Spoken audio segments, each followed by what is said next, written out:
I'm going to preview the Baylor at Oklahoma State football game, which literally will be played September 27th at 2:30 p.m. Central Time on ESPN2. As of right now, Baylor is favored by 20.5 points. The over/under for this game is 59.5. Obviously, both these teams are coming off losses. Baylor's 2-2 overall, 0-1 in the Big 12. And the last game was against Arizona State, and it was a walk-off field goal win for Arizona State, 27-24. Now, Oklahoma State actually lost to Tulsa in Stillwater for the first time since 1951. Yes, I actually know when the last time that happened. And in fact, Oklahoma State in general hasn't lost to Tulsa since 1998. However, that game was in Tulsa. Thus, Oklahoma State is 1-2 overall. They have not played a Big 12 game yet because they did have a bye week prior to that Tulsa game, which makes it even more shocking that they lost. And in fact, Oklahoma State was favored against Tulsa. Okay, there's no need to rehash anymore on that front of things.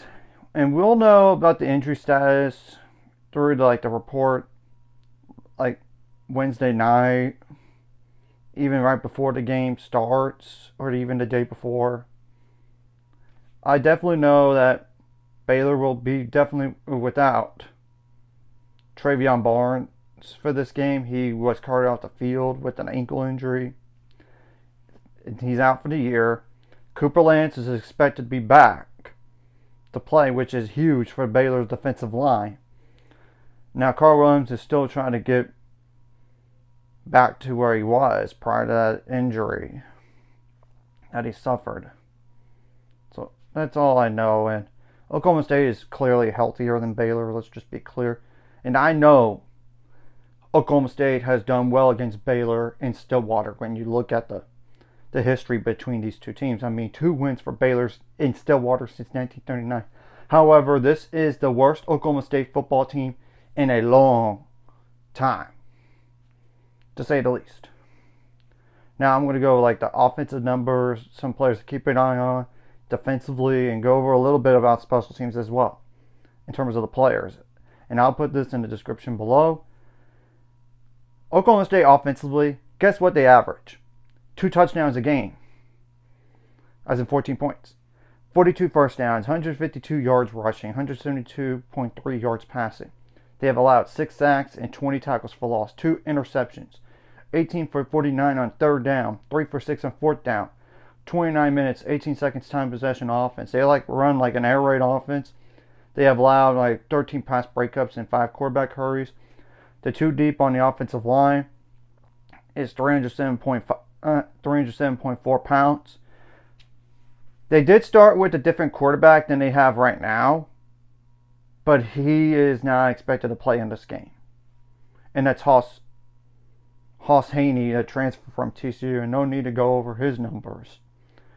Now, Zane Flores is a starting quarterback as of right now. Number 6, 6'4", 215-pound quarterback. That's a freshman. Yeah, actually, he's a 3rd-year freshman. He redshirted his first year, then last year was out all year long due to injury. So he's getting a first year of eligibility in terms of playing. 45 completions out of 79 attempts for 417 yards with 2 interceptions. Yes, no touchdowns thrown. 19 rushing attempts for 58 yards with 1 touchdown. 1 reception actually for 4 yards. It must have been a trick play. Now, in terms of running backs, Rodney Fields Jr., number 20, 5'9", 195-pound running back. That's a freshman. 27 rushing attempts for 143 yards and 6 receptions for 39 yards. Now, Caleb Hicks did not play last game, and he's questionable. Number 1, 5'11", 215-pound running back. That's a sophomore. 35 rushing attempts for 119 yards. That's it. And then I might as well just go over 2 more guys in general. Maybe even up to the rest of the guys that have ran the ball this year, even. Freddie Brock IV, number 25, 5'10", 192-pound running back. That's a senior. 13 rushing attempts for 35 yards and 3 receptions for 4 yards. Now, Sesi Valahi, Vailahi, number 3, 5'9", 205-pound running back. That's a sophomore. 9 rushing attempts for 32 yards with 1 touchdown and 1 reception for 14 yards. Now, Trent Howland is like questionable. Number 24 with a leg injury. 6'2", 247-pound running back. That's a senior. 6 rushing attempts for 31 yards. That's pretty much it on the running back room. Now, wide receivers, they do not have any guys above 200 yards receiving or even 150 yards receiving or even 120. And that's Terrell Davis, number 2, 6 foot, 195-pound wide receiver. That's a senior. 7 receptions for 115 yards. Christian Fitzpatrick, number 16, 6'4", 220-pound wide receiver. That's a senior. 7 receptions for 84 yards. There's Gavin Freeman, number 17, 5'8", 185-pound wide receiver. That's a junior. That is a junior. 9 receptions for 84 yards with 1 touchdown and 2 rushing attempts for 6 yards. Nishamar Rigby, number 7, 6'3", 109-pound wide receiver. That's a sophomore. 5 receptions for 66 yards.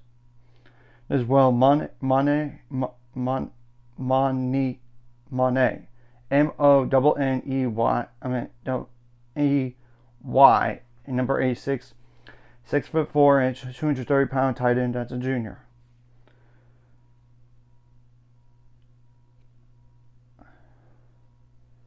The Sam Jackson, the fifth, number 18, 5'10", 195-pound wide receiver. That's a senior, and he actually started his career at TCU, I believe.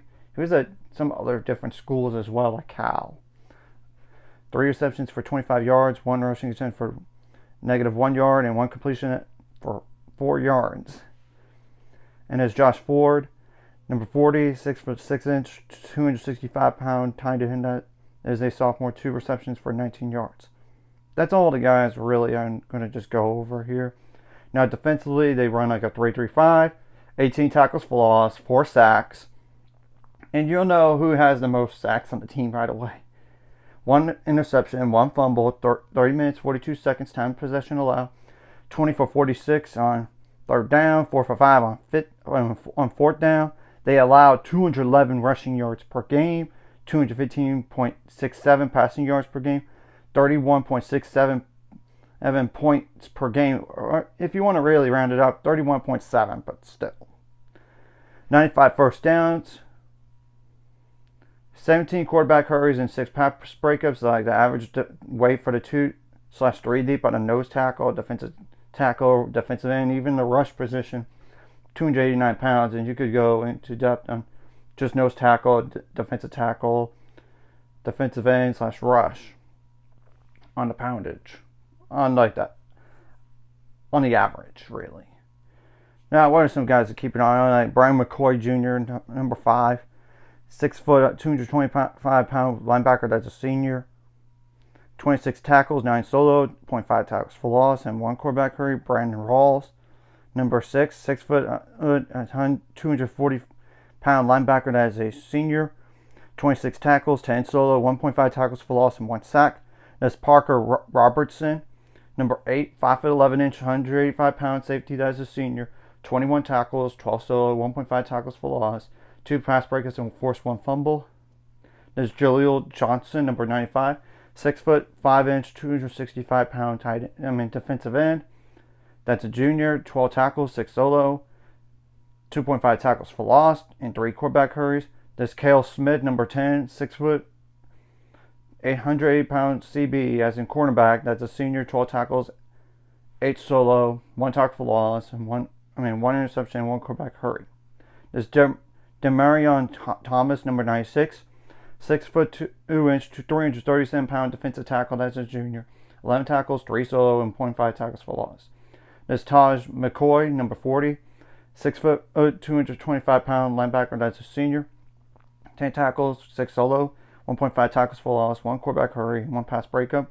There's David Kambongo, number 18, 5'10", 180-pound safety. That's a sophomore. 9 tackles, 5 solo. There's Wendell Gregory, Number 4, 6'3", 255-pound outside linebacker. That's a freshman. 8 tackles, half of those are solo. 5 tackles for loss, 3 sacks, and 4 quarterback hurries. So as you could tell, only 2 guys have sacks all year, and one of them has 3, and that's it. An adult, like more than 1 sack person prior to this game. There's Dylan Smith, number 11, 6 foot, 190-pound safety. That's a junior, 8 tackles, 3 solo, and 1 fumble recovery. There's Amont Oates, number 99, 6'3", 315-pound nose tackle. As a senior, 7 tackles, 2 solo, 1 tackle for loss, and 1 quarterback hurry. There's Malik Charles, number 0, 6'3", 283-pound outside linebacker. That's a junior, 5 tackles, 1 solo. There's Landon Cleveland, number 14, 6 foot, 109-pound safety. That's a sophomore, 5 tackles, 3 solo. There's Karan Duhan, number 33, 6 foot, 1 inch, 265-pound defensive end. That's a sophomore, 5 tackles, 2 solo, and 1 tackle for loss. There's Kenneth Harris, number 23, 6 foot, 195-pound safety. That's a senior, 5 tackles, 4 solo, and 1 quarterback hurry. There's J.K. Johnson, number 1, 6 foot, 185-pound CB as in quarterback. That's a senior, 4 tackles, all those solo. There's Aiden Kelly, number 71, 6 foot, 3 inch, 315-pound defensive tackle. That's a senior, 4 tackles, 1 solo, and 2 quarterback hurries. I want to skip down a few guys just to name like one more defensive tackle. And it's Sitevani Havili Kufasi, number 17, 6 foot, 2 inch, 305-pound defensive tackle. As a senior, 3 tackles, 2 solo, and 1 pass breakup. Yeah, that's pretty much it. And the most commonly used punter is Wes Paul, number 90, 6 foot, 5 inch, 205-pound punter. That's a senior, 19 punts for 851 yards. The longest 60 yards, 7 of those went further than 50 yards, and 5 of those landed inside the 20-yard line. And is Logan Ward, number 19, 5 foot, 11 inch, 230-pound kicker. That's a senior. 5 for 5 on field goals, like 1 for 1 on 20 to 29 yards, 2 for 2 on 30 to 39 yards, 2 for 2 on 40 to 49 yards, and as long as it's 49 yards, and he made all 3 extra points this year. Well, across the board, you've got to play more complementary football because the defense did their job last week for Baylor. The offense didn't. And, of course, special teams did their job as well. I mean, they made the field goals. They had a good punt landed inside the 5-yard line, to be exact, like at the 1. And they kicked the ball to the end zone every time. The offense just had too many mistakes. And I know that the defense didn't make mistakes too, because they allowed a few chunk plays, especially that one play that was 3rd and 13, right down the middle of the field. And I don't know how nobody let that guy get past him, but you can't allow anything deep over your head in that situation. And the defense only gave up 9 points on turnovers out of like 3/4 by Arizona State last game. You got to make adjustments on the fly, and let's try to start fast for a change and put them away early and take the crowd out of the game as much as possible. And I don't know how Oklahoma State fans are going to feel about Gundy right now, given they want him out potentially. Let's not deny that. And don't let the crowd on the paddle noise get to you. You got to be mentally tough, and I know there's going to be some questionable calls, including that one against Baylor late in the game. That looked like that was a bang play. It is. I just shrug at that because it was going to be questionable either way, and that led to the field goal at the very end. But at the end of the day, you got to make plays to win.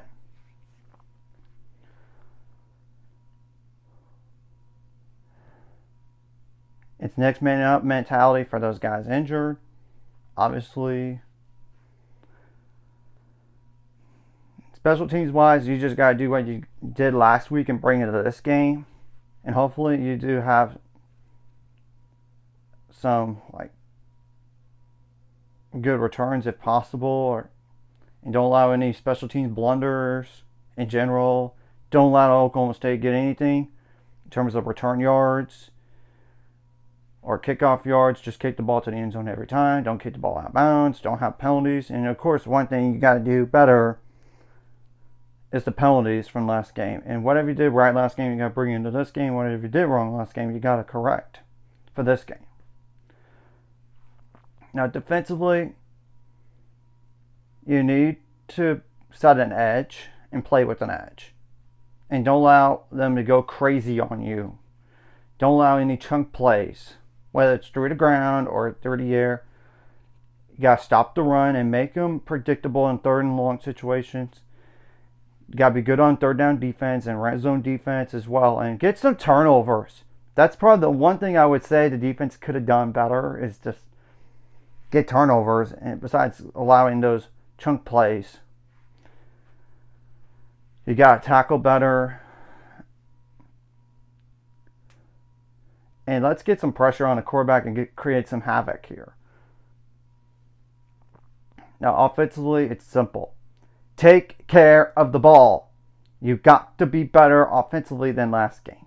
Because I do think if Baylor was better offensively, they would have beat Arizona State. I'm just being dead serious because Arizona State was not stopping Baylor at times. At times, yes. At times, no. But especially those turnover, it seems like Baylor had the momentum, and then Arizona State took the momentum away for a little bit. You got to establish the run, and I think you should be able to run against Oklahoma State. You need to get yourselves and really be good on third down, be good in the red zone, be good on fourth down. Hopefully, you don't have to go for fourth down so much and all this. And you got to be good fourth down defensively as well. And let's take all the frustration from the last 2 games with the 5 turnovers and flip it on its head and play really excellent into this game. You got to have your key wide receivers step up. You got to protect the football. Don't allow. You got to do a good job route running. You got to have your offensive line step up in the pass game. Let's go out there and take all the frustration from last week and pour it on Oklahoma State in this game. And if you could get a big lead in this game, if you could, then your backups could come in and play and to reduce injuries as well. I'm not going to overlook Oklahoma State necessarily, but this is a game Baylor should honestly win. Let's be honest. This is the worst Oklahoma State team in a long time. And there's a reason why Baylor's favored by 20.5, by the way. They know Baylor is better, and they could have easily beat Arizona State in that first game, and obviously Baylor's more battle tested. And Oklahoma State, their only other loss besides Tulsa was against Oregon. And I know that game was on the road, but they lost 69-3. You got to be really good at the trenches as well, both offensively and defensively in this game. I don't want to just overkill this preview here, going above 20 minutes like I did last time, even like near 27 minutes, honestly. Let's go out there, take care of business. So anyways, if you like this content, hit the like, subscribe button. See you guys later on the road to 800 subscribers. Course, ultimate goals, 1,000 more. Some more money. This course, like video, comment video really helps YouTube algorithm. So more people see it. Sharing the video does help as well, so more people could watch and never watching. And that subscribe, hit subscribe button for notification bell as well. And if the offense shows up, the defense better show up. I'm just saying. We don't need like one side of the ball step up and while the other doesn't. We need both at the same time and try to play a complete game for once. And it would really be helpful to get some momentum back after losing a heartbreaker the week before. And you got to just learn from what you did last game and apply it forward in terms of like getting better as a team here. And Oklahoma State is down and out. Let's go out there and take it to them early. And let's not allow any closeness at all. Seriously. Let's not mess around in this game. Let's not play down to their level. Let's go out there and take it to them and and be dominant in this type of game. Let's go.